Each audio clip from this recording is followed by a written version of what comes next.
तात हनुमान, तुम जिस कार्य के लिए जा रहे हो, मुझे पूर्णतः विश्वास है कि तुम उस कार्य में अवश्य ही सफल होगे। और मेरी जानकी से जब मिलना तो सबसे पहले उसकी कुशलता पूछना और फिर मेरी कुशलता कहकर सुनाना। तात हनुमान, सब प्रकार उसकी कुशल पूछ, फिर मेरी कुशल सुना देना। निज दल बल का परिचय देकर धीरज उसको बंधवा।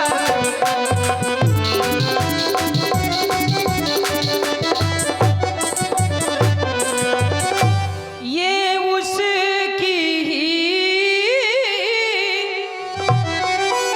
मणिमुद्री है, हनुमत उसको देते आना। लौटती बार कुछ मेरे हित, कुछ प्रेम पुहार ले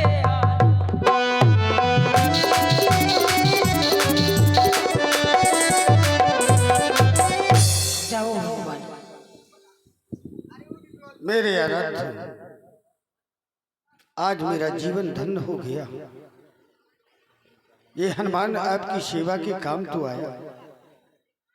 मेरे प्रभु, आपने इतने पूर्ण विश्वास के साथ कह दिया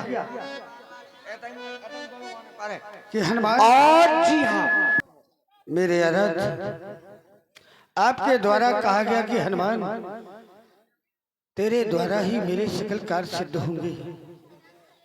ये तो आपके हृदय की उदारता है। हे मेरे आराध्य, इस सृष्टि में कौन है जो आपके बिना श्री चरणों की कृपा के कार्य पूर्ण हो सकता है। ये हनुमान एक तो माध्यम मात्र है मेरे आराध्य, जिस पर आपकी कृपा हो जाए वो ही सारे कार्यों को कर सकता है। मेरे आराध्य, धन्य है, धन्य है आपकी कृपा जो आपने मुझे चुना। जय हो मेरे आराध्य, मुझे जाने की आज्ञा प्रदान करें। जय श्री राम। जय जय श्री राम। हर हर महादेव।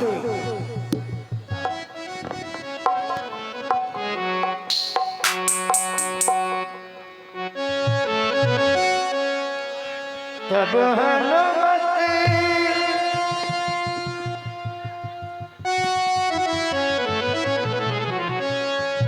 हनुमत जय में सुफल करिमाना, चले हो हृदय धर कृपा निधान। जय जय जय श्री राम।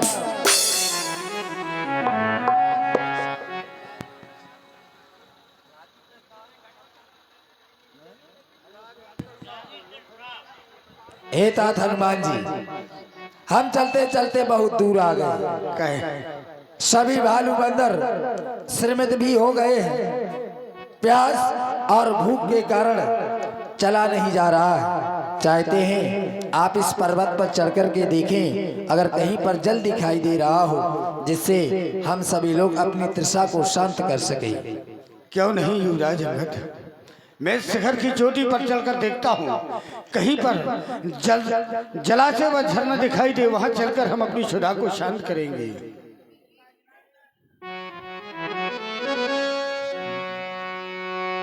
चढ़ गिर शिखर चहो दिश देखा, भूमि विमल की कौतुक देखा। युवराज, मुझे कसूरी पर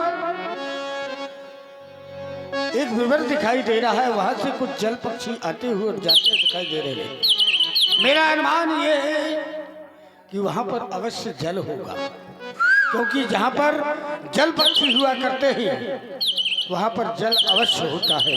क्यों ना हम उस विवर में बड़ी सावधानी के साथ प्रवेश करें। क्यों नहीं, सभी भालू बंदर सावधानी पूर्वक इस विवर में प्रवेश करें। ओह, इस विवर में तो एक तपस्विनी तपस्या कर रही है। हे देवी, आप हमारा प्रणाम स्वीकार करें।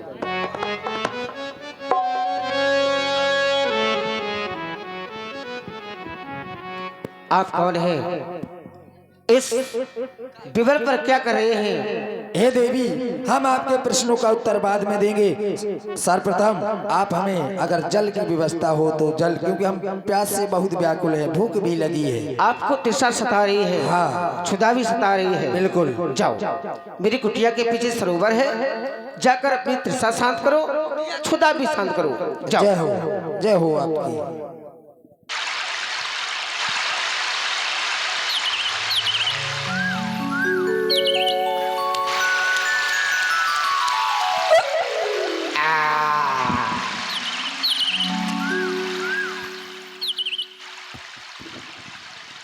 क्यों, आपकी तृषा शांत हो गई?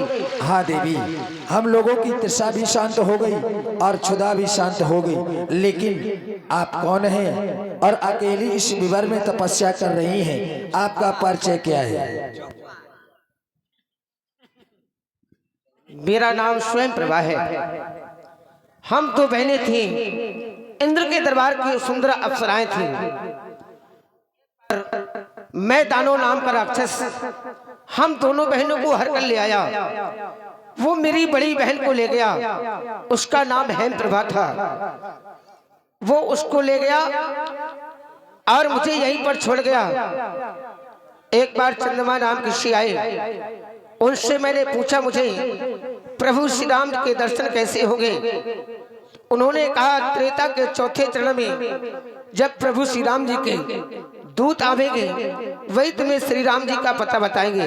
क्या उन्हीं के दूत हैं क्या? हाँ देवी, हम प्रभु श्री रामचंद्र जी के ही दूत हैं और माता जानकी की खोज में निकले हैं। लेकिन देख रहे हैं हम जिस मार्ग से आए थे वो मार्ग हमें दिखाई नहीं दे रहा है। हमें लग रहा है हम इस मार्ग से आए थे या फिर इस मार्ग से। हम इस विवर से बाहर कैसे निकलेंगे देवी? आप आ तो गए हैं लेकिन आप जा नहीं पाओगे। क्यों? क्योंकि इस विवर का प्रभाव है।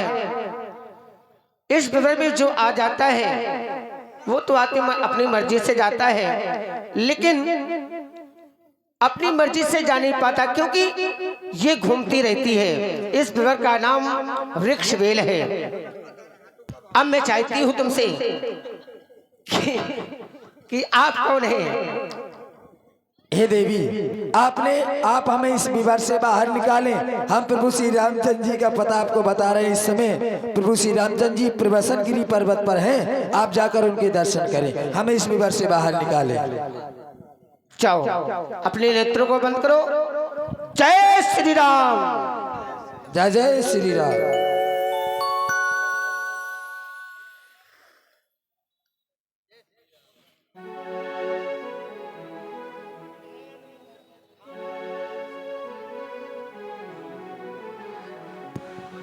हे तात हनुमान जी, देखा उस तपस्विनी की तपस्या का प्रभाव। उस तपस्विनी ने हमें अपनी तपस्या के बल पर इस अथाह जल के सागर के किनारे लाकर खड़ा कर दिया। लेकिन देख रहे हैं आगे जाने का कोई मार्ग दिखाई नहीं दे रहा। आगे अथाह जल ही जल। आगे जाते हैं तो मारे जाते हैं और पीछे जा नहीं सकते, क्योंकि हमारे महाराज सुग्रीव का यह आदेश है कि 1 माह के अंदर हमें माता जानकी की खोज करनी है। अगर बिना खोज करे वापस जाएंगे तो मृत्युदंड दे दिया जाएगा। भैया कहाँ जाना है हमको? हम भूल गए। अब ये अगर पता हो कि कहाँ जाना है तो बता ना देते। हाँ, क्योंकि तुम हमारी सेना के बहुत ही बूढ़े मंत्री हो। अच्छा, है ना? आप जान मंत्री जी हो। बहुत जवान हो। हाँ, और आप कह रहे हैं समुद्र को जो भी लांघेगा। अरे जामवंत जी, आप भूल गए हैं अपने आप को। आप हैं जामवंत। तुम्हारी वृद्धावस्था है, अब तुम शांत रहो, ठीक है? आगे जा नहीं सकते, पीछे जाने का कोई विकल्प है नहीं। क्या किया जाए? यहीं पर बैठ कर के भगवान के नाम का भजन किया जाए, कोई ना कोई उपाय अवश्य निकलेगा। ये बात सत्य है। यदि आगे जाते हैं तो ये मार्ग समुद्र है, और यदि पीछे जा रहे हैं तो महाराज सुग्रीव मार डालेंगे। अब दो ओर से मृत्यु हमारी। किसको? अंदर भी कोई है क्या? अंदर कोई नहीं है भैया।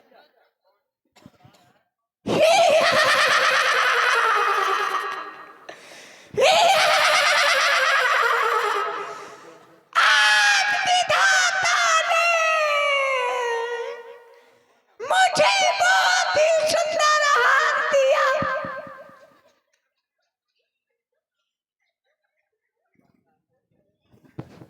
हे तात हनुमान जी, अब हमें ऐसा लग रहा है अब हमारी मृत्यु निश्चित है, क्योंकि आगे हम जा नहीं सकते। अब पीछे जाने का जो विकल्प था, अब पीछे भी नहीं जा सकते। सबको खा जाऊंगा, सबको खाऊंगा, ये लाल लाल टमाटर की तरह बानर। हाय, बरसों से भूखा प्यासा हूँ, भर पेट न भोजन पाया है, विधना ने आज अनुग्रह कर इकट्ठा ही भिजवाया है। तात हनुमान जी सुन रहे हो इस आवाज को? तात हनुमान जी सुन रहे हो इस आवाज को? हाँ, सब बह रहा हैं? ये पक्षी हमें खा जाने की बात कर रहा है। एक वो पक्षी, ये कौन पक्षी है? जानवन जी, ये कौन पक्षी है? शिवम पक्षी। एक पक्षी वो था जो गोदावरी तट के किनारे रहता था, जटायु, जिसने प्रभुकार के लिए अपने प्राणों का बलिदान कर दिया। और एक ये पक्षी है जो हमें खाने की बात कर रहा है। इसलिए अब हम कहने के लिए विवश हो गए, धन्य जटायु, सम कोई ना ही, जटायु के समान कोई दूसरा धन इस संसार में है नहीं। और एक ये पक्षी है जो हमें खाने की बात कर रहा है। क्या कह रहे हो? मेरा भाई जटायु मारा गया? तुम क्या कह रहे हो? तुम्हारा भाई कैसे हो सकता है? वो धर्मात्मा, तुम दुष्टात्मा। मेरा भाई है जटायु। कैसे? मेरे पास आओ, मैं बताता हूँ। आ जाओ, आ ठीक है, जाओ। हम आ रहे हैं, बताओ। वो जटायु मेरा ही भाई है। कैसे? अच्छा ये बताओ, जब जटायु तुम्हारा भाई है तो जटायु गोदावरी तट के किनारे रहता था, तुम यहाँ समुद्र के किनारे। हाँ, वो ऐसा हुआ कि एक बार मैं और मेरे भाई जटायु ने विचार बनाया कि क्यों ना चलो पिताजी से मिलने चलते हैं। तो हमने कहा ठीक है, चलते हैं। अब हमने उड़ान भरी। जब हमने उड़ान भरी, अब हमारे पिताजी थे सूर्यदेव के सारथी, हमारे पिताजी थे। तो हमने उड़ान भरी। अब जब हमने उड़ान भरी तो हम उड़ते उड़ते उड़ते उड़ते उड़ते उड़ते उड़ते उड़ते उड़ते उड़ते उड़ते उड़ते उड़ते उड़ते कहाँ पहुँचे? राठ है। अभी राठा पहुँच पाए। फिर उड़ान भरी, फिर हम उड़ते उड़ते उड़ते उड़ते उड़ते उड़ते उड़ते उड़ते उड़ते उड़ते अब कहाँ पहुँच गए? इंग्लैंड। अब फिर हमने उड़ान भरी, फिर हम उड़ते उड़ते सूर्यदेव के थोड़ा समीप पहुंचे। अच्छा, जब थोड़ा समीप पहुंचे तो मेरा भाई जटायु बोला कि हे भैया, सूर्यदेव की किरणों से मेरे शरीर में जलन हो रही है, मैं और आगे नहीं जा सकता। वो वहां से वापस आ गया और मैं ठहरा। मानी मैंने उसकी, एक ना मानी, मैं वापस नहीं आया। मैंने फिर से उड़ान भर दी। मैंने जैसे ही उड़ान भरी और सूर्यदेव के और समीप पहुंचा तो मेरे भी सारे पंख जल गए। जब मेरे सारे पंख जल गए तो मैं वहां से लुढ़कते पुढ़कते यहाँ पर फुचक पड़ा। अच्छा, तब से यहीं पड़ा हूँ। ऐसा करो, अब हमें विश्वास हो गया कि जटायु तुम्हारा भाई है। अब ऐसा करो, अपने भाई को तिलांजलि दे लो। ये बानरी कुसा पकड़ो। ए जो कुसा है, हाँ, ये बानरी कुसा है। ये तो बड़ो, हाँ, इतनी बड़ी होती है। अब जैसा हम बोले अब वैसा ही तुम्हें बोलना है। आओ। ठीक है? ठीक है। अभी नहीं। अभी नहीं। अरे अभी हमने मंत्र शुरू नहीं किए। अभी हमने मंत्र शुरू नहीं किए। ना मानोगे? ना मानोगे? कैसे पक्षी हो? कैसे पक्षी हो? बड़े विचित्र हो। बड़े विचित्र हो। मैं तुम्हारे भाई को तिलांजलि नहीं दिलाऊंगा। मैं तुम्हारे भाई को तिलांजलि नहीं दिलाऊंगा। जटायु मेरा भाई था। जटायु मेरा भाई था। अरे जटायु तुम्हारा भाई था। अरे जटायु तुम्हारा भाई था। मैं पक्षी हूँ। मैं पक्षी हूँ। अरे मैं बंदर हूँ। अरे मैं बंदर हूँ। कैसे पक्षी हो? कैसे पक्षी हो? हनुमान जी इसकी चोंच तो पकड़ लो। इसकी चोंच पकड़ लो। अब जब हम बोले तभी खोलना। बोलो पिंड पिंड पिंडा। पिंड पिंड पिंडा। पिंडा ऊपर 3 प्राणी। पिंडा ऊपर 3 प्राणी। तुम ले जटायु पानी तुम मर गए हम जानी। ले जटायु पानी तुम मर गए हम जानी। तुम ले जटायु पानी तुम मर गए हम जानी। ले जटायु पानी तुम मर गए हम जानी। पिंडा डारो पोखरी में। पिंडा डारो पोखरी में। और सीधा देव ब्राह्मण की झोपड़ी में। सीधा देव ब्राह्मण की खोपड़ी में। खोपड़ी में नहीं झोपड़ी में। हाँ झोपड़ी में। ठीक। और एक बार क्या हुआ, कुछ समय बीतते ही एक बार चंद्रमा नाम की ऋषि आए। उन्होंने बताया कि त्रेतायुग के 4थे चरण में प्रभु राम जी के दूत आएंगे, तो उनकी जो बन पड़े सहायता कर देना, तो तुम्हारे पंख दोबारा से आ जाएंगे। हे संपाते जी, हम प्रभु श्री रामचंद्र जी के ही दूत हैं और माता जानकी की खोज में निकले हैं, लेकिन हम देख रहे हैं आगे हमें अथाह जल दिखाई दे रहा है, कोई मार्ग दिखाई नहीं दे रहा है। तुम हमारी कुछ मौखिक सहायता कर सकते हो तो कर दो। क्यों नहीं, जो सहायता बन पड़ेगी जरूर करूंगा। अब मैं अपनी नजरें फैला रहा हूं चारों दिशाओं में और देख के अभी बता रहा हूं। वो देखो, कहा? वो देखो सामने, वो देखो सामने वो लगी है दुकान, वहां से 40 वाला राशि ले आओ। अरे जल ही जल है, तुम्हें वहां से दुकान कहाँ दिख रही है? नहीं दिखी? हमें नहीं दिखी। वो देखो, वो देखो, कुछ दिखाई दिया? जल के अलावा हमें कुछ दिखाई नहीं दे रहा है। वो नहीं दिखाई दिया? क्या? टेंगे टेंगे टेंगे टेंगे, हमें कुछ नहीं दिखाई दे रहा जल के अलावा। वो देखो सामने लंका। कहाँ है? तुम्हें नहीं दिखाई दी? हमें नहीं दिखाई दे रही। समझ गया, मैं देखूं तुम ना गीधे दृष्टि अपार, हमारी दृष्टि अपार हुआ करती है, जहां तक हम देख सकते हैं तुम नहीं देख पाओगे। है वो सामने लंका, और देखो लंका में महारानी मंदोदरी रावण के लिए चाय बफे रही है। चाय बफे रही है कि चाय पका रही है? हाँ चाय बना रही है। और वो देखो, क्या? वो देखो महाराज रावण लेंटर में कच्छा पहने टहल रहा है। इतना सब कुछ ना बताओ, हमें ये बताओ कि माता जानकी कहीं दिख रही है क्या लंका में? हाँ वो देखो लंका के थोड़ी ही दूरी पर है अशोक वाटिका, अशोक वन है, और वहां पर अशोक वृक्ष के नीचे बैठी माता जानकी जी रो रही हैं। ठहरो मैं आ रहा हूँ। अरे तुम ना जाओ, मौको सही चढ़ाई थी। तुम ना जाओ, तुमने हमारी इतनी मौखिक सहायता कर दी, इतना ही पर्याप्त है। अब एक कार्य करो। हाँ लेकिन एक बात है। क्या?